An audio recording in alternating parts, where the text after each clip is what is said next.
Okay, morning brothers and sisters. I have some mistakes I wanted to correct on my last video that I think, as of yet, I haven't put it up yet, but I think I'm going to title it Why the Dead is Told to Go Toward the Light. And I did make some mistakes. I actually, when I was referencing at the 24 to 26 minute mark on that last video, to enforce where the daughter Zion was going to give birth, okay, I referenced Micah 5. I was wrong. It's Micah 4 verse 10, and we're going to look at it, okay, and then we're going to do some further study. We're just going to talk a lot of stuff out today, is where my mindset's at. The world's a mess today. It's a real mess. And I also made the mistake of, I shouldn't have said June 1st. I shouldn't have said July 1st. I said I would post that video on July 1st. I should have said June 1st, so disregard that mistake that I made. So I'm thinking I may put these both up on June 1st. And so this is the passage I actually wanted to reference that I stated wrong at the 24 to 26 minute mark.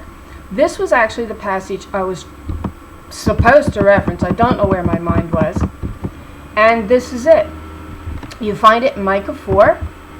And this is what it says. Alright? So, I mean, you can go back and read the entire chapter if you want. We'll start at verse 6. It says, "In that day, saith the Lord, will I assemble her that halteth, and I will gather her that is driven out, and her that I have afflicted." So, it's the feminine definitely being referenced here. It's not me changing it. And the feminine that's being referenced here is the daughter Zion, known as the righteous spirit in the earth. These daughters come to represent that. And that day, will gather her that is driven out, and her that I have afflicted. And why did she afflict it? They became afflicted because they began to hearken to man-made law.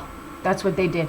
They were no longer standing up for Mother God's law, which should have been their commandments that they were giving to the sons.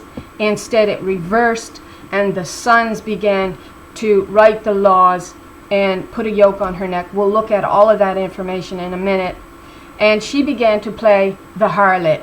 And when she began to play the harlot, Mother God, Spirit, Mother God as the Spirit, came off of these daughters, is what it happens. And not all of them were willingly playing the harlot, all right? Many of them were not playing the harlot. And we can reference that in Zechariah chapter 10, where they've got to get a masculine. You've got to get your genders correct on this. Where she actually tells the daughter Zion at that time to take 2 staffs, to write her name on one, and her inheritance, which was the daughters of Israel, the daughters of Zion, which was her inheritance, and to break those 2 staffs. And then she was told, symbolizing the breaking of her covenant as the righteous spirit with these sons. And we know it was with the sons because she was told to take her mantle, which I believe was a physical outer garment, which represents the woman's mantle as the glory, and her law that rules here on earth, which comes directly from the Mother Spirit, which was indwelling these daughters. When she broke this, the righteous spirit comes off and the harlot spirit comes in. But she's told by Mother, after she breaks the staff, to take her mantle up and to sell it to the high priest, or to the priests that were taking control of the law at that time.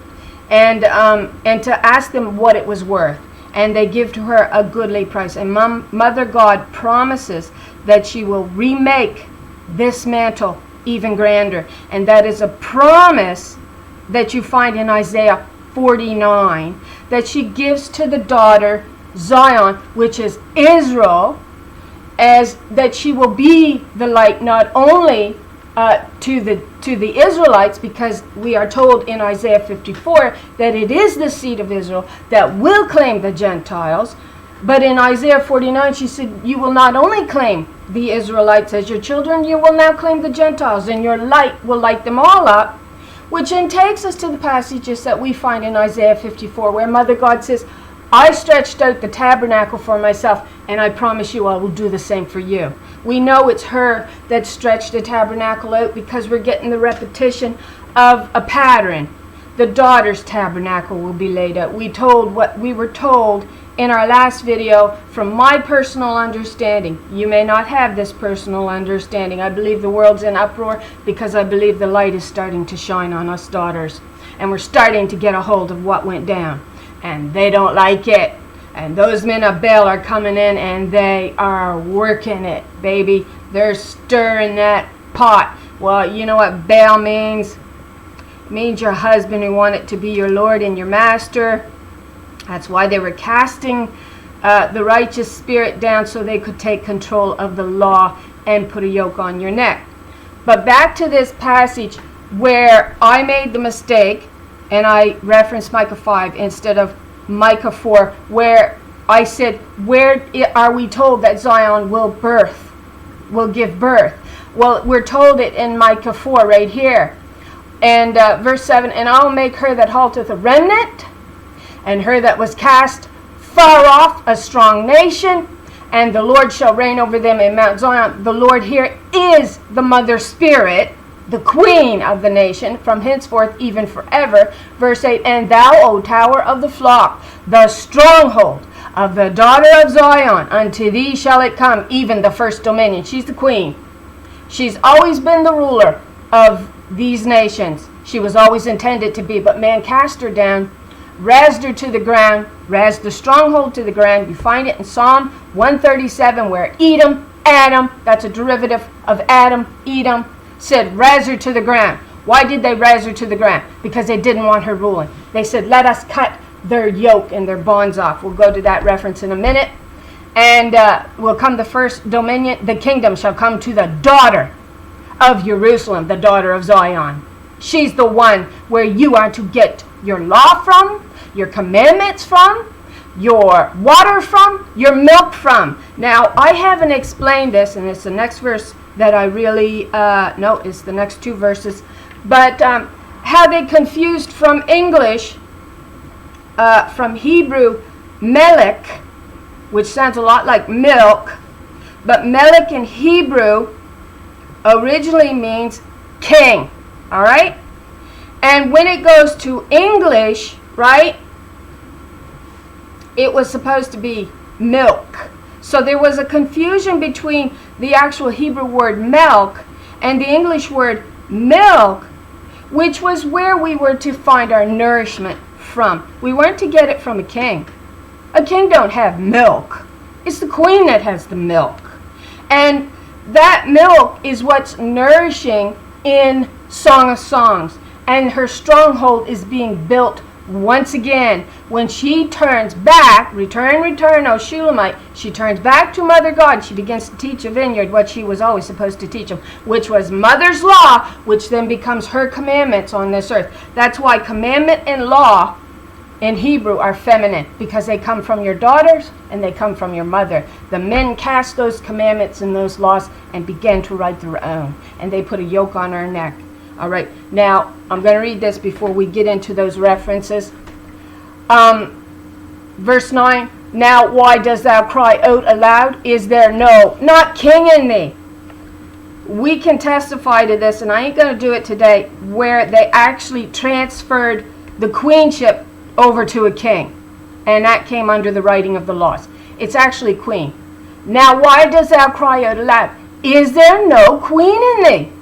Is thy counselor perish? No, the spirit will never perish. The spirit is eternal. That's that stone cut out without hands, representing the daughter of Zion, Mount Zion. For pangs have taken thee as a woman in travail. She's travailing to bring forth, all right, her firstborn. Guess who the firstborn is? The firstborn is not a son. Your firstborn is shown in the creation account, which does get skewed in the theology. As the last thing created, the woman, she represents the firstborn. She is your firstborn. So she's struggling to bring forth her firstborn daughter, which is the ruler of the kingdom with the law, the commandments of the law from Mother God. All right? That's what this is really coming down to. So what does it say in verse 10? This is the one I wanted to reference. Took me long enough to get to it, sorry. Be in pain and labor to bring forth, O daughter of Zion. as a woman in travail, for now shall you go forth out of the city, and thou shalt dwell in the field, and there thou shalt go even to Babylon, and there shalt thou be delivered. How is she delivered? Well, she's birthing her firstborn daughter. That's how she's delivered. No son's going to deliver. And I gave a passage in another video. I can't go in and find it because I got so much on my mind today. And it states, the woman who has many sons is in great, not travail, but she's languishing. But the one who gives birth to 7 daughters. All right, and that's a reference to your sevenfold spirit, which is what she's birthing here. Her daughters who must birth the children with their truth. They have no guile in their mouth, right? And it says, thou shalt go forth out of the city, and thou shalt dwell in the field, and there you shall even go unto Babylon. Well, the Babylon is actually this entire globe. We discussed this in the last video, which it's going to be up before this one. But we discussed how the religious law that the men of physical Israel began to exalt in Israel on their Mount Zion, and we know that that's in Arabia, is actually what it claims in the Bible, and we'll reference that in just a second. And they began to exalt the harlot spirit in Israel. We're told this in, we did a study, maybe I'll post the study under here, where the men began to do this. They actually began to exalt the harlot spirit in their heart, and as such, that means that gives them permission to write their own laws. That's what that means. So we know that their current covenant is with the harlot spirit, is not with the daughter Zion. She's the one they cast down. They did not want to receive her law and her commandments. They wanted to write their own. That came to be known as Old Testament law. We can prove it. It is not Noahidic. It is not the Talmud. It is the Torah. They are trying to get away from the fact that it is the Torah that's stated in the Bible as putting a ring or a bond and a band on our necks. All right? So this is what fed out from what they call Mount Zion in Israel. But the men were exalting the harlot spirit, Babylon, in their heart. This religious law goes forth to the 4 corners of the globe as if it's the truth from God. And it is not the truth from God. It is what becomes the false foundation that then our civic laws come from. All right? This understanding that comes from this harlot spirit covenant, wherein a man exalts himself under his own law and puts a yoke on the daughter's law, is what became the founding of our civic laws. And that's what puts a bondage on our neck. It's all a lie. All right? And here it says, you'll go forth even out to Babylon. She was cast out into the fields of the Gentiles, and there shalt thou be delivered. There the Lord shall redeem thee from the hands of thy enemies. What does it say in verse 11? Now also many nations are gathered against thee. This is what's going on right now. Because this light is beginning to shine, this truth is beginning to shine on many of us daughters, they're getting scared. They're getting terrified. And this is actually going to take us to the passages in what they call non-canon, all right? They slowly over time, they began to realize how much information they had actually gave away. And so they had to discredit this information in some way. Because we know that the Apocrypha was actually part of the original King James. And they removed it. And one of the reasons they cite for removing it was cost. But for about 200 years, the Apocrypha existed between the Old and the New Testament in your original King James. And they realized there was just a little too much information in there. So they had to take that out and discredit it in some way. And again, once you get your gender on it correctly, it tells you a great deal. But in 2nd Ezra, is what it's called in the Apocrypha, chapter 13, it speaks of, it says, And I looked, and behold, this wind made something like the figure of a man. No, this is here. This is giving birth. And I believe it's the Spirit giving birth, all right, to a daughter out in the land of Babylon. What did Zerubbabel mean? Zerubbabel mean? I told this on my last video. It means a foreigner born in Babylon. Well, if you have the harlot spirit of Babylon, it means you're teaching her lies. You're teaching man's laws and lies as if they're the truth from God. They are not. And if she's a foreigner in Babylon, we have the very beginnings of this spirit that is told by Mother God to come away from Babylon.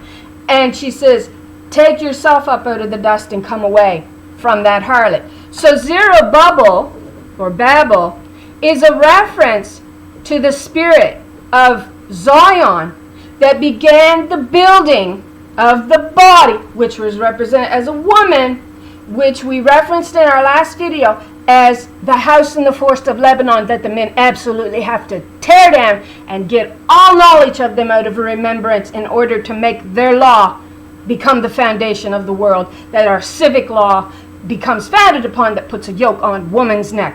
We've never had rights like they've had. Never. They saw fit to bond us, put a band on our neck is what it's called, a yoke. They yoked us under the law. Our power is yoked under man-made law. All right? And Mother allowed it to be so because they began to depart from her laws. And she says, fine, let them go. And in Zechariah 10, she tells his daughter, break your covenant with them. And we'll remake it even grander. They don't want you. They're casting you off. That's fine. We'll find a way to turn the sons and the daughters who are falling for these lies and willingly wearing this yoke on their neck and playing man's harlot. And she tells the daughter in, actually we're told of the daughter in Song of Songs, return, return, Shulamite. What might we see when the Shulamite returns? As it were, the company of two armies. Well, we know one army, Christ told us, one army was 72,000. He said, no, you're not. I could call for 12 legions of angels and swipe this world to hell. He says that in the New Testament. So if we go by that vague, perhaps understanding that an army is 72,000, what might we see when the Shulamite returns? As it were, the company of two armies. So 72,000 times 2, of course, is 144,000. We're looking at these mighty daughters upon this earth again, and dwelt with Mother God's Spirit from above, which was her inheritance. And when man divided the pleasant land, it then takes us to Galatians, right? Galatians 4:24. These two women are an allegory to two covenants, all right? He did not want one with the righteous spirit. Are we getting our understanding of it better? So here in Babylon, Zerubbabel means a foreigner in Babylon. These daughters actually becomes foreigners on earth. They are no longer teaching the harlot's way. They have become that stone cut out without hands, because that understanding of the truth comes upon them through the Spirit, which is eternal. That's why it's saw as not cut out without hands, though we're told we are cut from our mother in Isaiah 51. We're told who that is, and it is represented as the daughter Zion. And in Zechariah, I forget which chapter, she is told to come away from Babylon. I forget in which chapter in Zechariah, it's 1 or 2. You can go look that up. But I got away from here. It says, and I looked, and behold, this wind made something like the figure of a woman, not a man, come up out of the heart of the sea. That's of the people, or even of the spirit. All right? The harlot spirit, which became representative of the water, or of the false light. Lucifer is known as a light bearer of light. That's your false light, which we discussed on the last video. It is representative of a daughter. But the new light of the world is the new Israel, reborn out of the dust of the earth, where here we're told she gives birth out in Babylon. And it is Zerubbabel, who is the foreigner in earth, a foreigner in Babylon. So that's representative of the spirit reborn out of the dust of this earth, and they become mighty. And so this daughter that comes up from the bottom of the sea, we see what's going on right now.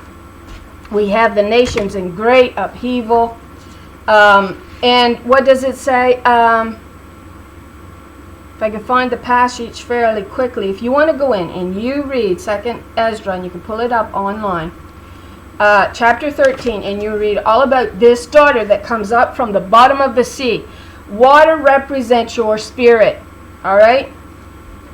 And it states that they are greatly afeared of this light, of this spirit, and yet they will all turn and come to fight her, it says. Though they're terrified and they're trembling, it says in this chapter, they still turn to fight her. Now this takes us actually back to the angel Uriel. And I'm just going to talk a lot of this through before we get through a lot of the other passages. And Uriel actually would be the light of the world. And she actually symbolizes, I believe, the center candle. And each candle on the menorah, from my understanding of reading some of the notes, and you can agree or disagree with what they say, represented a continent. And it was stated that the middle candle that would, after all the other 6 candles went out, would light the rest of the candles up. That's what the job of the western candle, or the candle of the Lord, was. That's the Spirit of the Lord. Represent as the fire of God, which is the name of Uriel, which is so closely linked to Ariel, I have to believe they're actually one and the same. Ariel is the lioness of God, and it is so defined as a lioness of God, as in Hebrews 7:41, in Isaiah 29. She is reborn out of the ashes of sacrifice. She represents the red heifer of Israel, represents that red heifer, or the heifer in the Genesis 15:9 covenant.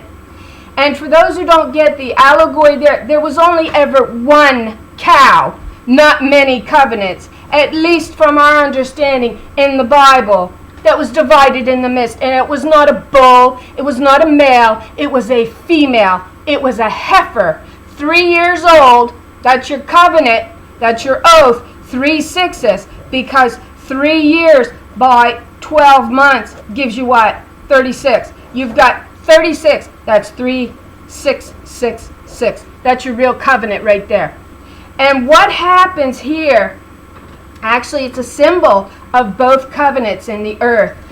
If you go and you read Genesis 15:9, I'm going to get back to this chapter in a minute.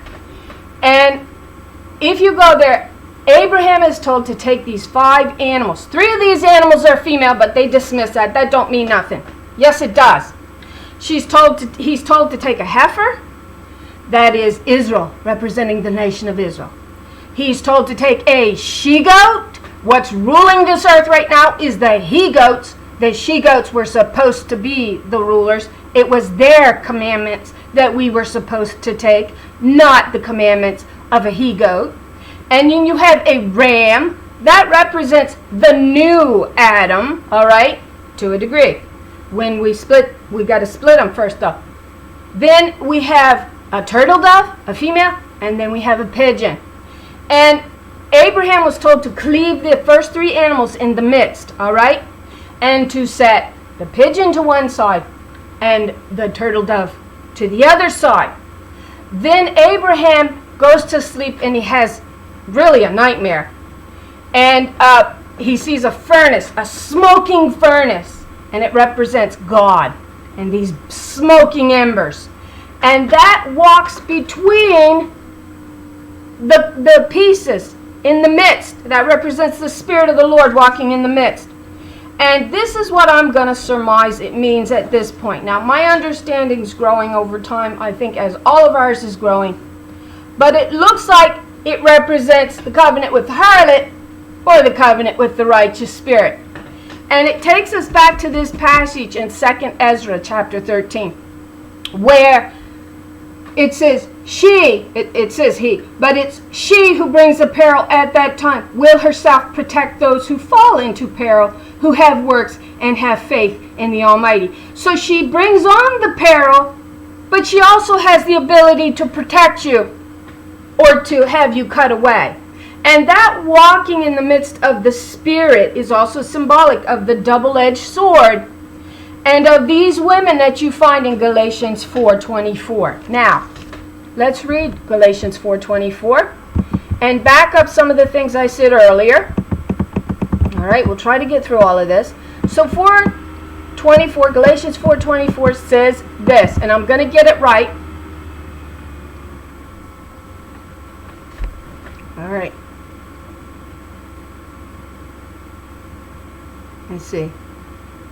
So it says, tell me, you who desire to be under the law. You women out there who loves to say, oh, I don't believe God's a female. No, no, no. Well, number one, you're blaspheming your own image. You're going against yourself. You're going against mother. You're going against your sisters. And you're willingly playing a man's harlot. That's what you're doing. And you're coming under his man-made law, which actually was founded upon a false foundation. We're told of the false foundation. Mother says, I'm going to rain it down, baby. It's coming down. And that false foundation fed off from the supposed Mount Zion, where the men of Israel had the harlot, Babylon, established. And so they fed out their lying religious law to the four corners of the globe. It becomes our foundation for civic law. And now you willingly wear a law on your neck of man-made. All right? That's man-made. And what does it say? It says, verse 24, now this may be interpreted allegorically. This is what we're looking at. This is allegorically speaking for these women, these two women. And in this chapter, the two women are identified as Hagar and Sarah. Get this understanding. There's two women. It doesn't speak of two men. It speaks of two women. And yet Eve got blamed for sleeping in some people's minds with the serpent in the will. She slept. No, we got two women. That's the dividing of the pleasant land. This is what the day of the Lord is about. The controversy of Zion and what the men of Israel did to her daughters. All right? Which was to exalt a harlot and to razz the righteous spirit to the ground. They did not want a covenant with her. Now we're going to explain what Christ's death really represents, because the Bible testifies to this for anybody who studies it. And I realize I'm spewing a lot of passages here that a lot of people don't know. They have not been in the Word enough to know what I'm even talking about, a lot of them. So, but what does it say? This is allegorically speaking for these women are two covenants, Hagar and Sarah. One proceeding from where? From where does one proceed from? Mount Sinai. What came from Mount Sinai? Oh, it was the Noahitic law. What come from there? The Mosaic laws. Mosaic, not Talmud, although they're all part and parcel of the same package, this Mosaic law. It was your Torah. It's your Torah.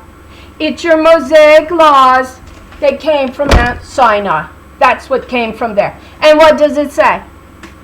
One proceeding from Mount Sinai, bearing children who are to be slaves under that law. She is Hagar. Watch where it says it is. Now this Hagar is in Mount Sinai in Arabia and corresponds to present day Jerusalem. You getting it yet? We're founded upon the harlot that man exalts in his heart so he can exalt himself in his laws. And he came to do it under civic law. Our religious foundation is wrong. It's a lie. We are founded on a man-made religious lie. This whole world is. This is why the entire world is in upheaval today. And not for any other reason. The light is beginning to shine. This daughter is rising up, representing the daughters of Zion. Out of the sea, with the truth in their mouth, she can either set you free or she'll cut you away. She's bringing on the peril herself. And that's why these men of Baal is being drawn to the west, because that candle, known as the candle of the Lord, which I believe represents Uriel, the nation of Israel, and Ariel as your lioness, or she can be your light.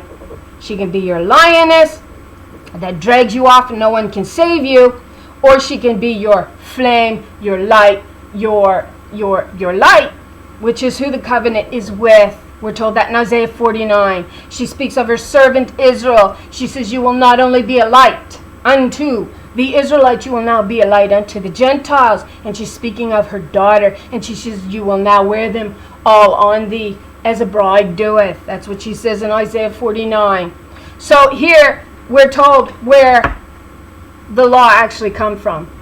The Adamic nations that took over this one little nation that represented the seed of the woman, which was Eve, which was the nation of Israel set apart with the law of Mother God in the daughters of Zion's mouth, which becomes the commandment that are the 10 commandments actually, that are to govern earth.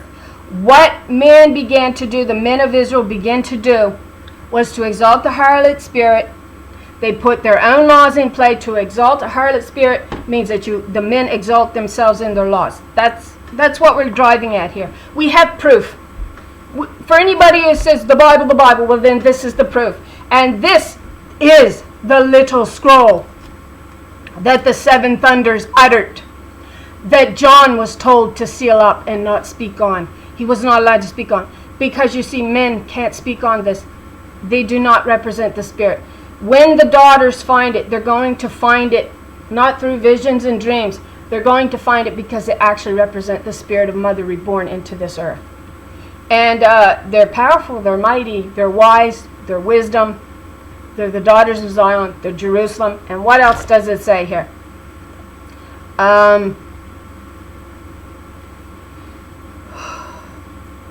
Okay, for it is written, rejoice. Okay, but Jerusalem above is free, and she is our mother.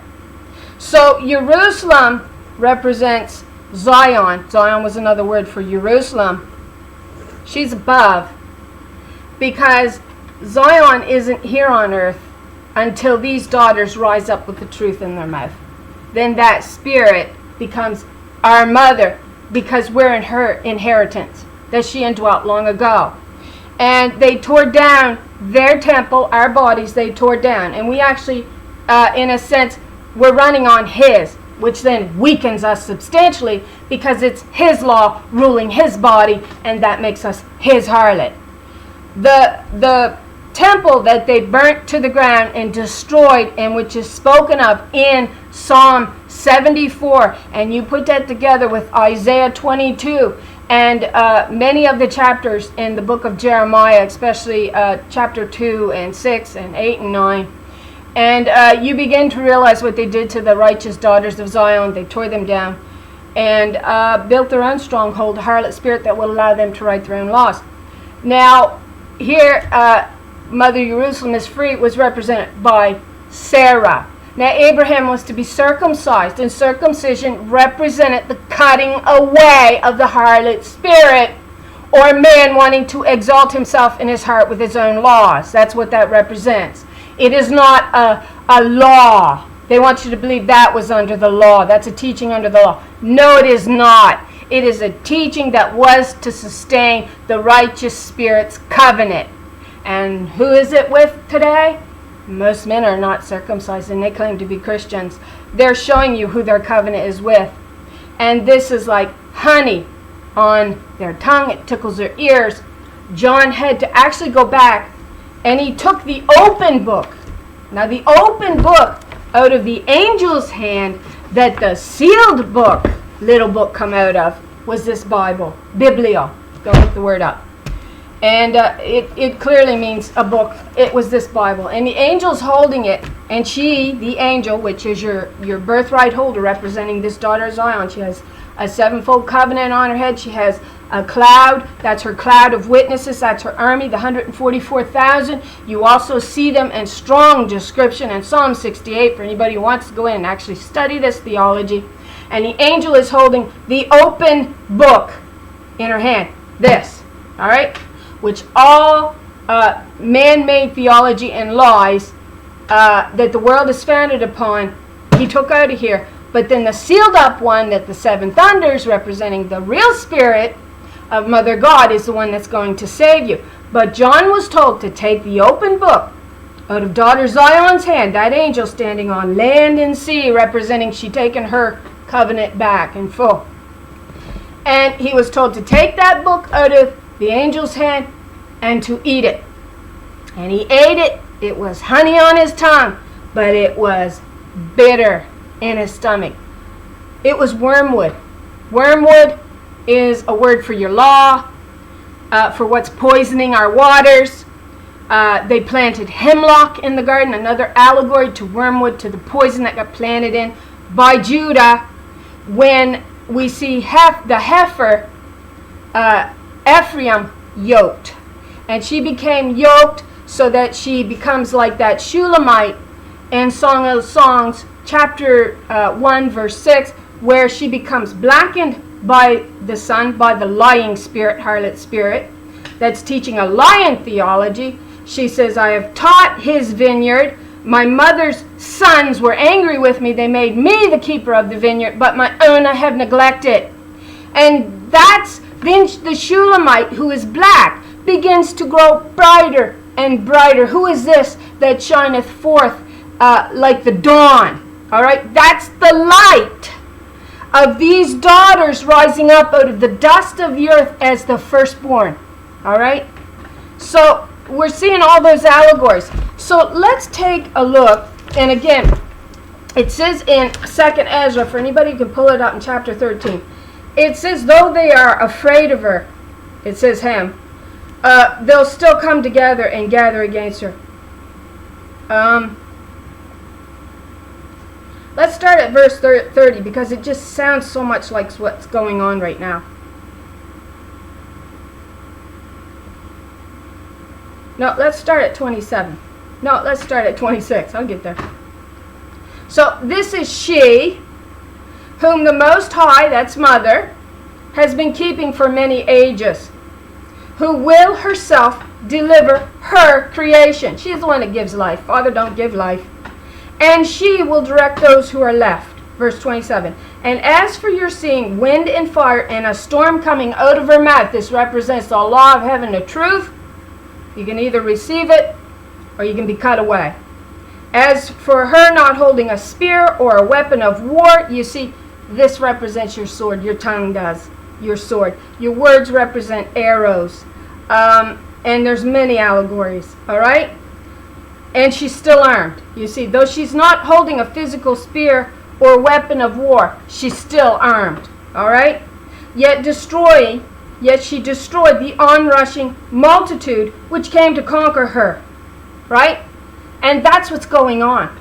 They're trying to come and put that Western candle out, the light of the world, which is going to light the other daughters on fire, it.To, and our sons, who's going to receive this as truth. Problem is, the Bible states that the snare that those sons laid for us to fall into, they fall into it themselves. They can't let it go, because it tastes like honey, tickles their ears, but it's killing them. And it's gonna, according to the Bible. And so yet destroying the onrushing multitude which came to conquer her, not him. This is the interpretation. Behold, the days are coming when the Most High will deliver those who are on the earth.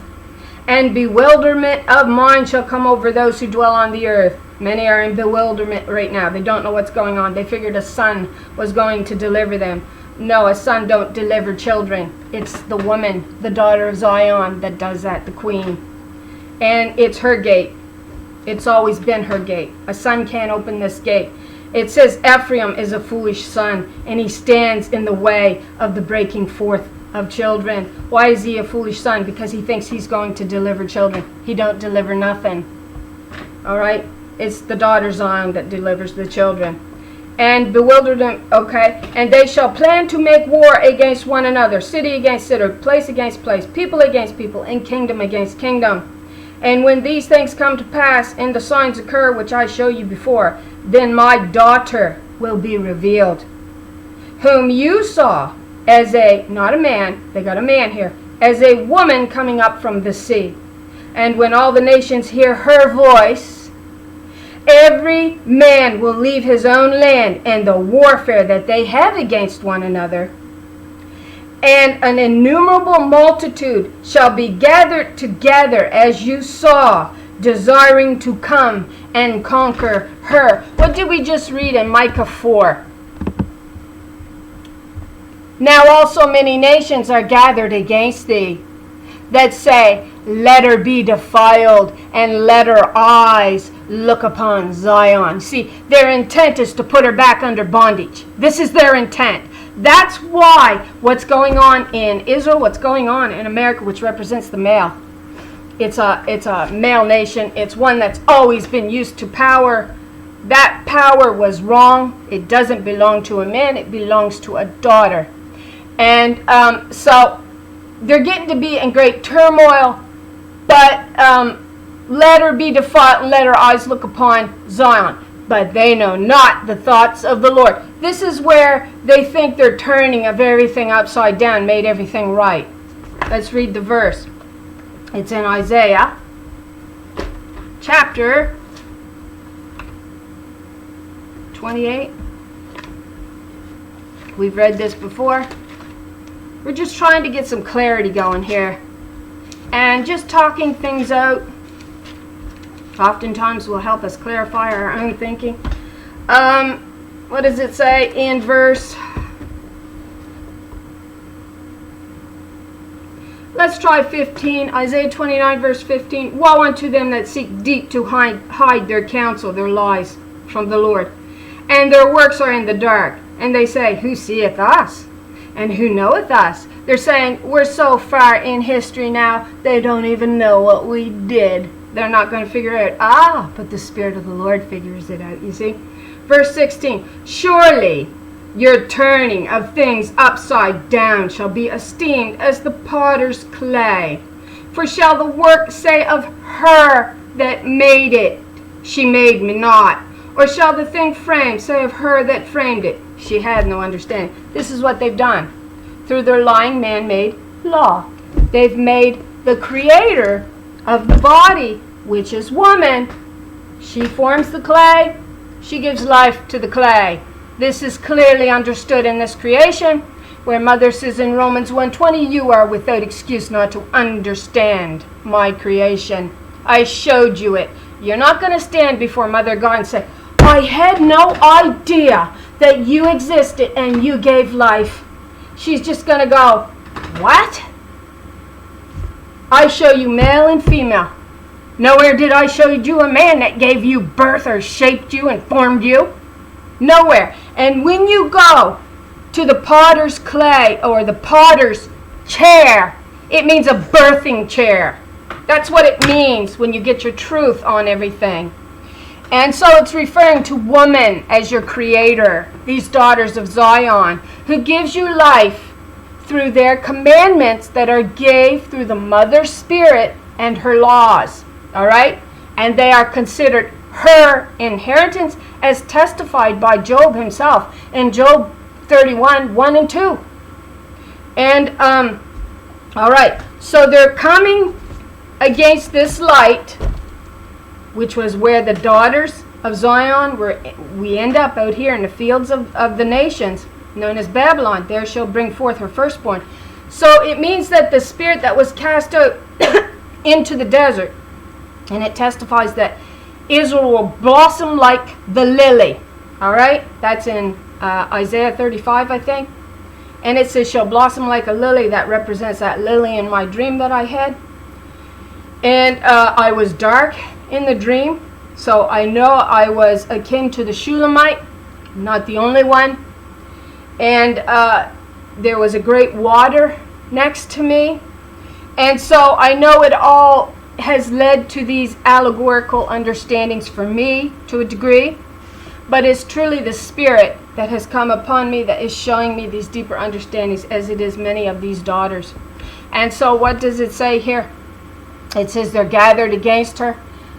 They wander defiled, but they know not the thoughts of the Lord, neither understand they her counsel, for she shall gather them as the sheaves into the floor. So this gathering of the nations that's coming against that western candle, which is the candle of the Lord, which was to light the others on fire, representing the Spirit of the Lord in the midst, which is also a representation of the flock of Basra in the midst, that we're told Solomon changed the portion of the flock in the midst in Micah 2, and he changed that flock for a harlot spirit in the midst, known as Mount Zion in present-day Israel, which is really not Zion. It's really the harlot spirit they exalt in those laws that came from the Adamic nations. All right? The men were told not to take wives from the surrounding Adamic nations, and they did. And we are told that Israel is defined by your mother, not your father. So when these men married into these harlots, the children they had came to be no longer as Israel. All right? They exalted the harlot there. It's her law, his law, that fed out to the four corners of the globe, came the false foundation that our civic law comes from, puts a yoke on your neck. What does it say? In Psalm 2, watch what it says. This is how we know it's a daughter in Psalm chapter 2. And her number appears there, 136, daughter Zion's number appears there. That's her number in scriptures. Psalm 2, it says this.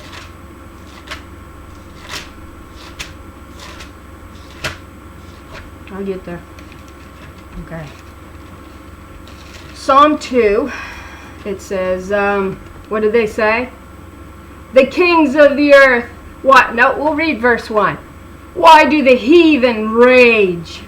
They're raging right now against this light that's beginning to shine. And it says the light will give birth to the dead. All right? And the people imagine a vain thing. This has been going on for a very long time. Verse 2, the kings of the earth set themselves, and the rulers take counsel together against the Lord and against her anointed ones, saying, watch this, verse 3, let us break their bands, their commandments, their laws, mother's, daughter Zion's commandment. Let us break their bands asunder and cast away their cords from us. And they did. They began to write their own laws. They took control of the law. We discussed that in the last video when they burned the tabernacle in the house of the force of Lebanon, which represents the citadel of daughter Zion, where the law of mother comes from. She takes that law, and these becomes the commandments in Zion's house. In the male temple is your representation, where the high priest comes in. He takes those laws from the glory, which represents the daughter of Zion. Her temple would represent mother, the citadel. And only these daughters went in. No men were allowed in there. It was only the daughters. And they had the spirit of mother upon them. But as the daughter, they go into the son's temple, the Holy of Holies. The high priest goes in, and he takes those commandments. And all the good things of the world that truly belongs to the mother and the daughter, that they give to the world, all the substance, all the good things, and he distributes them, the priests, and they distribute them in an even way. We know Aaron was instructed to wear the Thummim and the Urim over his heart, and those two stones were representing the daughter Zion, mother God's laws of truth and equity and fairness, and he was to wear them close to his heart. Urim, I come to understand, is derived from Ur, which just links us to the name of Uriel, which means flame, red, fire, the law of God. That was probably the color of the stone. I still don't quite know the color of the other. I said white, but I'm not sure what the other color of the stone was. Whatever it was, it did represent truth and equity. And Aaron, the high priest, was to wear these close to his heart, because that was who his covenant was with, the daughter of Zion, which is the glory that enters in on Mount Zion. But it comes originally from Mother God. And that temple was in the house of the force of Lebanon, according to scriptures, that the men went in Psalm 74 and put up their own ensigns and established themselves as God upon this earth. And that's why the abomination that maketh desolate is a man inside of a man. he comes in, or even a harlot, but it's really, that harlot's representative of a man inside of a man because she's teaching his laws. That's the harlot spirit, that's what she does. And the false light bearer. All right, that's not the true light of the nations. Lucifer is a false light bearer, but that's who man made his covenant with, the harlot spirit. And he exalts her in his heart. And she says in Isaiah 47, no one sees me. I will never be widowless. I will never be childless. And men are not going to take her out because they do not believe they're exalting a harlot in their heart. And that's exactly what they're doing with man-made law. And we know it's Mosaic law. It just told us it was Mosaic law in Galatians 4. It's not the Noahidic or the Talmud. It's the Torah. And that Torah also fed over into the New Testament. It says, cause your women to remain silent. That's a law. That's not grace. The 10 Commandments had nowhere stating a woman had to remain silent or was under her husband. Those were the light of the world. And those is what Christ died in testimony for. Now watch what Christ's death on the cross actually represents. Christ's death on the cross represented this. And we were told this. And you can dismiss the Old Testament all you want. By New Testament, the mighty men, the giants of the world, your false rulers, had full control to write what they wanted. Now, Mother God also says, I was forced to mingle my word, but my truth is in there. And that's that little scroll sealed up that the seven thunders, which is the spirit on this earth reborn, utters in the end of days. And it's going to bring the multitudes running towards her in the west to silence her voice under their yoke, their law. That's what's coming. Here's what Christ's testimony and death on the cross was about. For, it says we're going to put the truth here. For she established a testimony in, not Jacob, in Judah. She states in, I believe it's Ezekiel 35. I may have the wrong passage. You might have to go Google it. That she says, these two nations are mine. And it's Judah and it's Israel. That's the male and the female. These are both mine, she says. But in the beginning, the nation of Israel represented the woman's seed. You only claim your heritage of coming from Israel from your mother. You never claimed it from your father. But they erased that E out of the context in that golem, which we discussed in another video. And when you take the E off, you take mother right out of the context as your life giver. For she established a testimony in Judah. So what does Judah do? He testifies to her law, to her commandments, and if need be, he dies for them. But there's also another allegory to Christ's death on the cross that we find in Ecclesiastes with the Koheleth, with the female assembler. It says her words are going to nail the fallen Adam's lie to the cross. That's what it says. Let's go there. We'll keep reading this. For she established a testimony in Judah and appointed a law in Israel. That's the daughter Zion, which she commanded our fathers, our mothers. Our fathers is a testimony to the mother's law, to her commandment. Both law and commandment here are feminine, and they're feminine for a reason. Which she commanded our mothers and our fathers that they should make them known to their children. So the fathers were to testify to her law. What first Adam testified was to his own. He cast her down. And then he took unto him a harlot spirit that would teach his law. And he put in hemlock, poisoned. He planted his own vineyard with his own lies, is what he did. And it says Ephraim was yoked. That means under the law. And so we're looking at all of that allegory. Where was I going? Right, I can't remember where I was going. Forgive me for that. I do this. I get so caught up. And I wanted to read one other, too. It's found in Proverbs 6:20. Again, you have to get your right interpretation on this. My son, Proverbs 6:20. Keep thy... It's got fathers. Commandment is feminine here. It's my son, keep thy sisters commandment. That's the daughter Zion, who was Adam's sister.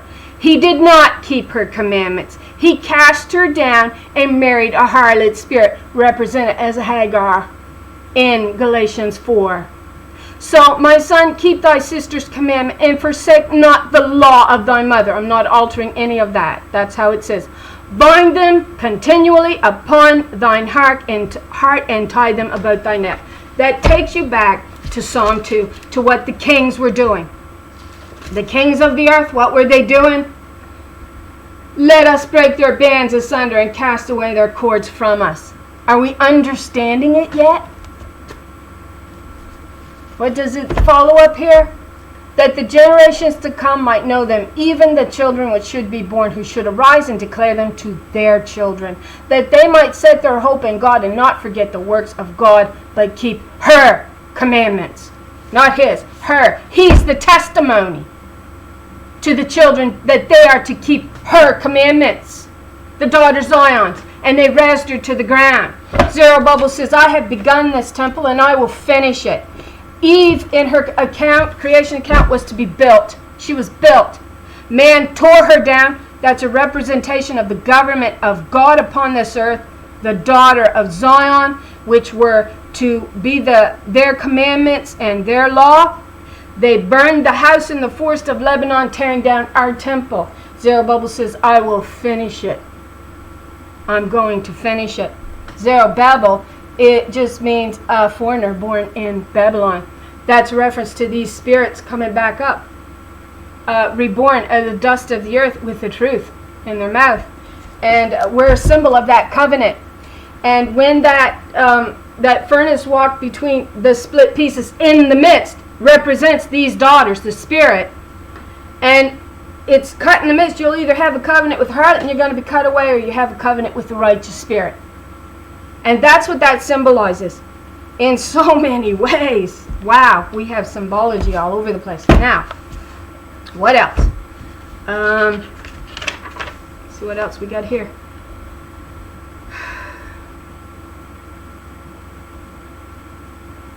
Yeah, I spoke on John and how that was really wormwood, bitter in his stomach. Well, for those who don't believe it, if you backtrack to the Hebrew, 3939, wormwood, it is a feminine, because us women becomes the harlot that's teaching a lie of Baal.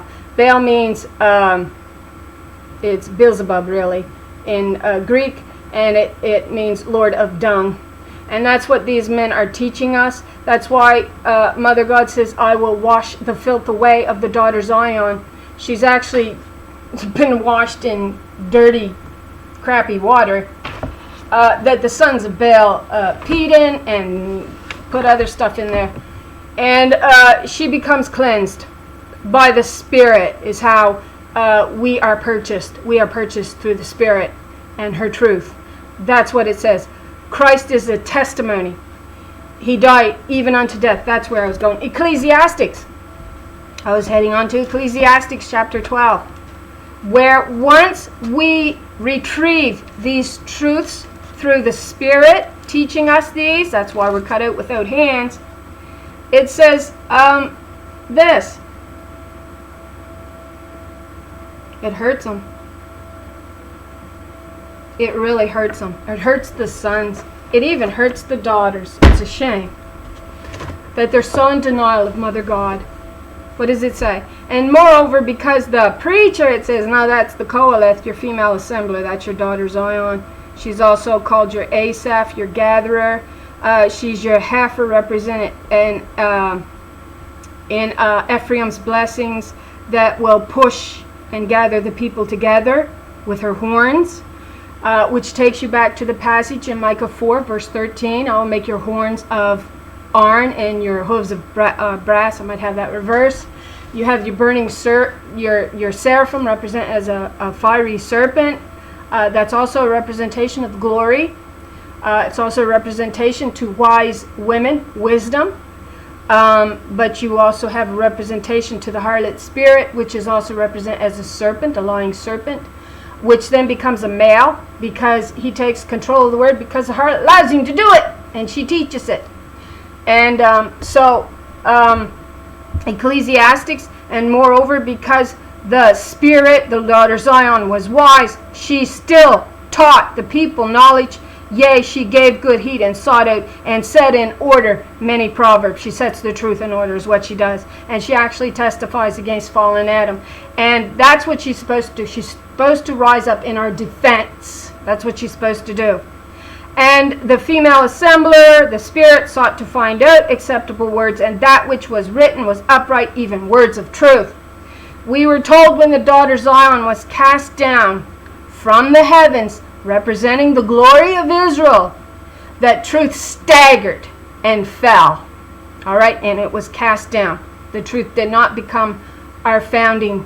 Our foundation became the lie that came out from that mountain that's in Arabia, known as current day Jerusalem, which is feeding us lies and has factored into creating our civic laws, which puts a yoke on our neck.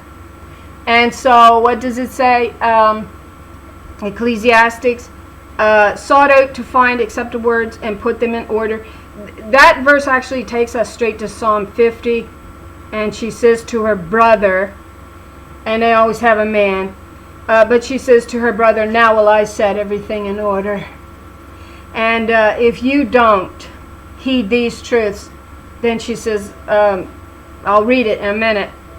Verse 11, the words of the wise, these daughters of Jerusalem, these daughters of truth, these daughters of the reborn Spirit, are as goads and are as nails fastened by the masters of assembly, which are given from one shepherdess. That's what it says. And further, by these, my son, be admonished, for the making of many books. And this is what they did to enforce their lies and their laws. They made many, many books, all right? And yet she says, the truth is found in here in a little scroll. And John was sealed up. He was told not to utter it. He could not utter these. And he was told to eat the open book in the angel's hand. And it was on his tongue. Then it became bitter in his stomach. It means he was and it says anger. It makes him angry. Well, there is one thing that I see Christian men gets really angry. Those women that are to blame for our fall, right? It makes them bitter against us. It really does. This lion theology makes them bitter against us. Is one idea. But it's also the idea that it's a poison in them. It's poisoning them against their own spirit, who their covenant is supposed to be with, as attested to in Malachi 2. Now, if you trace back bitterness, which John, when he ate the open book, which was this Bible, Biblio, and the little scroll sealed up is actually sealed up by, it's us representing the Spirit in the end of days. There's 144,000. And the seal they have in their head isn't fathers, it's mother. I think it's mothers of truth, possibly is the seal. It's also representing the doctrine that you hold in here. The hand, they want to poison the right hand. The daughters have asked mother to take the right hand out. That's the spirit that will come upon us.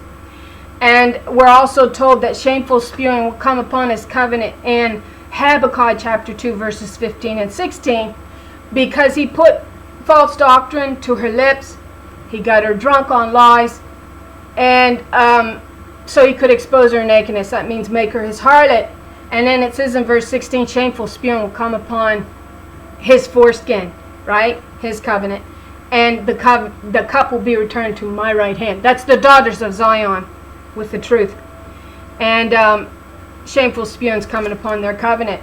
Now, that's what's promised. And this truth is just like nailing Adam's lies to the cross. That's what this truth does, his lies. So you're getting a twofold allegory to Christ being nailed on the cross. As the old Adam, as the lies, right? That the law, the truth of the law, the truth of Mother God, the truth of Daughter Zion is going to nail those lies to the cross. And he also died as a testimony to the truth, to the real law, that actually resurrected him from the dead. And so his covenant is not with a harlot. It says in the New Testament, it says, know ye not, he that is joined to a harlot is one. It's saying you're a harlot. You've got the harlot exalted in your heart. Christ did not have the harlot exalted in his heart. He had the righteous daughter Zion exalted in his heart, which takes you to what I just read in Proverbs 6:20. My son, keep thy sister's commandments, and forsake not the law of thy mother. Bind them continually upon thine heart, and tie them about thy neck. And he did, and he died for them. And that's the promise that Adam can now receive these daughters back. It's a promise, and they are coming. And, okay. So the daughter that rises up is the one that brings on the peril. She brings on the truth because she's actually defending herself in the court of law. All right, I promised I would read this. Psalm 50. I'm trying to remember. And so she says this, and it's got he. Understand they're going to do that. So what does she say? Verse 19. We should read verse 18, because this is actually symbolic of the covenant between the harlot spirit, which was known as a thief, which is Lucifer, the false light of the world. She says, no one sees me. I am, and none other. That's the daughter, the lady, the queen of the kingdom. And she's the queen of the kingdom because man exalts her in his heart, because he wants to exalt himself as the king, ruler, and God of this world, which is akin to Nebuchadnezzar that made this image, this idol of a man, a king, and threatened that if they didn't bow down, they were going to burn in sulfur. And we have that allegory today going on. If you don't believe a man's going to rescue you and save you, and that he's your salvation, you're all going to burn. No, he died in testimony to what could save you, which was the law of Mother God given to her daughters as the commandments of this world that would save you. And we discussed on our last video how she is the light of the world and will resurrect the dead. We're told that. That's why they are told, that's why the dead is told to go towards the light. But they teach that the light is Christ. Christ is not the light. Christ is a testimony to the light. That's what he is. And he was a testimony to the man's temple, which gave testimony to the daughter Zion's truth. The daughter Zion is now to give testimony to Mother God's truth and her law. That's what she is to do. And that's what his death actually permits us to do now. It's a promise, all right? You're not going to cut off the feminine and say a man was only righteous enough to die for a female, the bride, and then teach that men, women, and children make up that bride. No, if he married a man, that would be homosexuality. If he married many women, that would be polygamy. And if he married children, that would be pedophilia. That would be under the covenant of the harlot. That's what that would be under. He exalts his spirit, the daughter Zion, that gave life to him. That's actually what gave him life. And that's testified into the last video through the passages that I read. Okay, I was going to read Psalm 50 right quick. Seeing thou hatest instruction and castest my words behind thee. Verse 17 of Psalm 50. When thou sawest a thief, then thou consentest with her.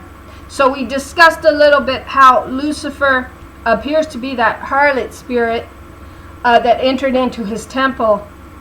And he consented with her and has been partaker with adulterers or adulteresses. Actually, it says adulterers.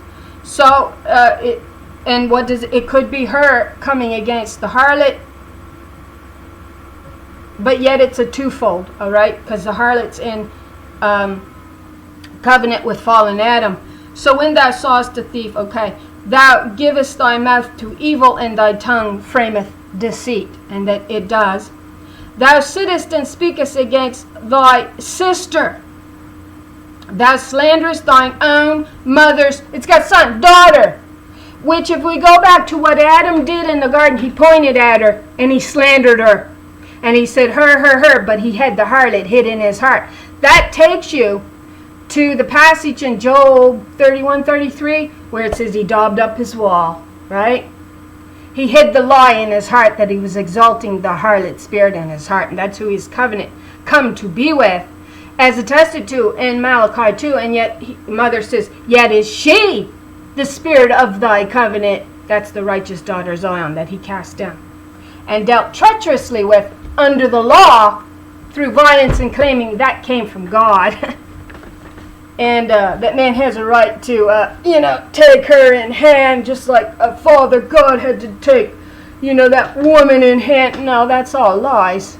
That's the shift, that's the twisting and turning of things upside down. And you slanderest thine own mother's daughter. So it takes us to Micah 5. I think it's Micah 5. And what does it say? In Micah 5, do I got it pulled up? Micah 5. What does it say? This is what it says. In Micah 5, I may have the wrong chapter. And the remnant of, it says Israel shall be in the midst of many people as a dew. That's the doctrine of heaven. That's the truth. That's these daughters of Zion, raised up as the showers upon the grass. It tarrieth not for man, nor waiteth for the Son of Man. Many are waiting on the Son of Man, Christ, to deliver them. He doesn't deliver children. Woman delivers them. It's the daughter Zion. And the remnant of Israel shall be among the Gentiles in the midst of many people as a lioness. This is your Ariel among the beasts of the forest, as a young lioness among the flocks of the sheep, who if she go through, both treadeth down and teareth in pieces, and none can deliver. And that's just what she says here when she gives testimony in Psalm 50. She says, you better hear what I got to say. You better hear my case set in order. And she says, now consider this, ye that forget God, daughter Zion, and mother Jerusalem, lest I tear you in pieces, and there be none to deliver you. And so she's speaking as the Ariel there, this one here, that says, if she go through, both treadeth down and teareth in pieces, and none can deliver. Which then takes us to this daughter in 2nd Ezra chapter 13, where it says, she who brings on the peril at that time will herself protect those who fall into peril, who have works and have faith in the Almighty. That's mother. She's turned back to mother. Return, return, O Shulamite. What might we see when we see the Shulamite? As it were, the company of two armies, which is your daughters of Zion, raised up as your mighty ones in the earth. I was supposed to read Enoch. I'm going to do one more video on Enoch and show you the twisting of the words in there as well.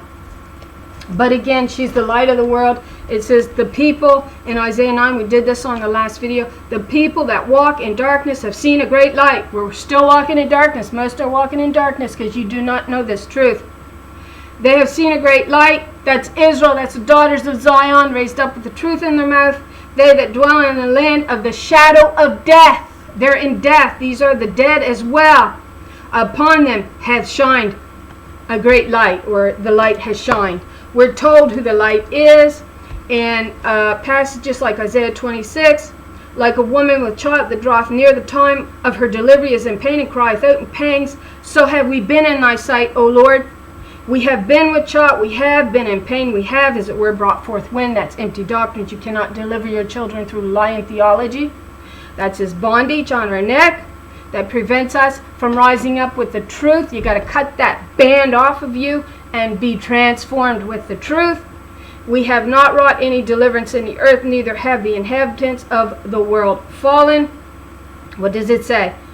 Your dead shall live, their bodies shall rise. You who dwell in the dust, awake and sing for joy, for your dew, your doctrine, is a dew of light. You see? And the earth will give birth to the dead. You see, she's giving birth to her children, right? That's why it says the gates belong to the daughter of Zion. The gate is representation of her womb, birthing children out through. No man can deliver you. These daughters aren't waiting on the Son of Man to deliver them, because they already know what his purpose was, and it was to die in testimony to their commandments and their law, to their spirit. That's what that's all about. And so I hope it recorded. I think I got everything here. Let me just take a quick look.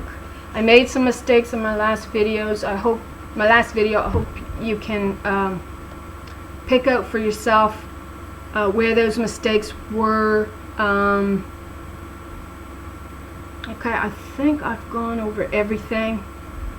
I hope they make sense to you.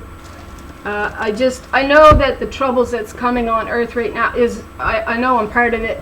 I know I'm part of what's bringing on the peril, because I'm hitting a truth, which is that little scroll that John was told to seal up.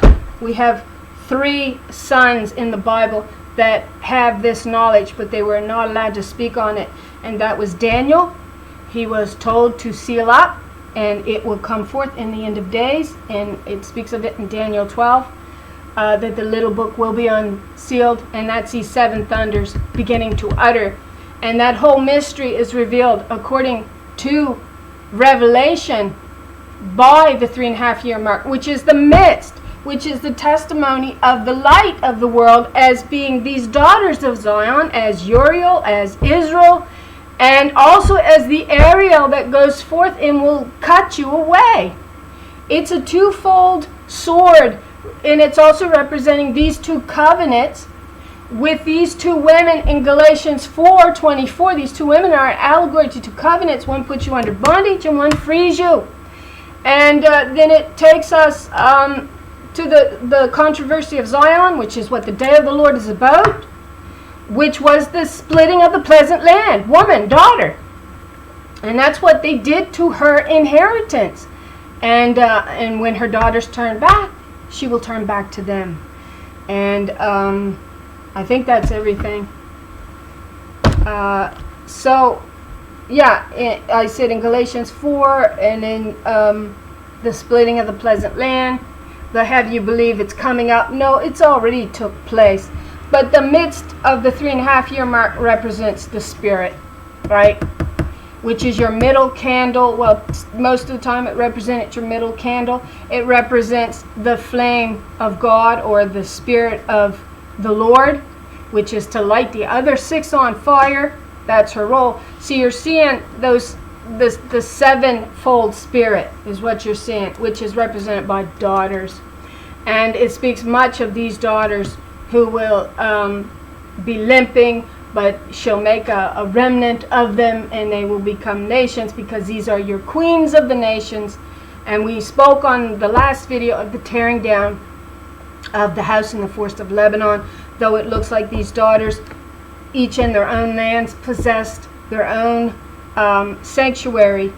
And that's why you have priests, and you have a reference to your counsel and your peace as being between it says king, but it's a queen, and your high priest in the book of Zechariah. I think it's chapter 6.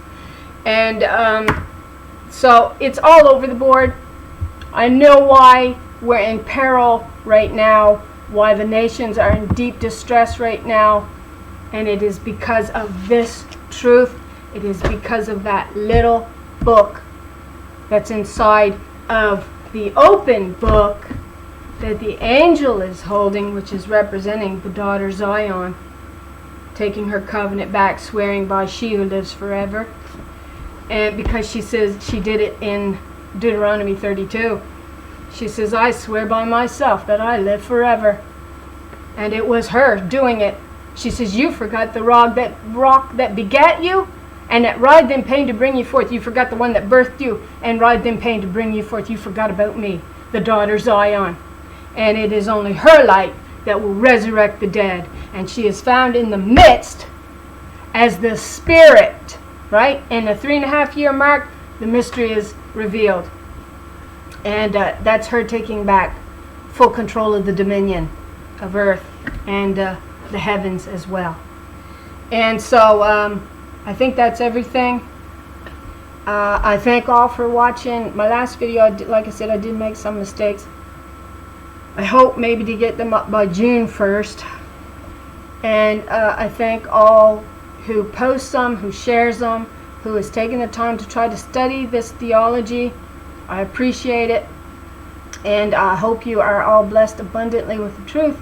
And I hope you all have a really nice day.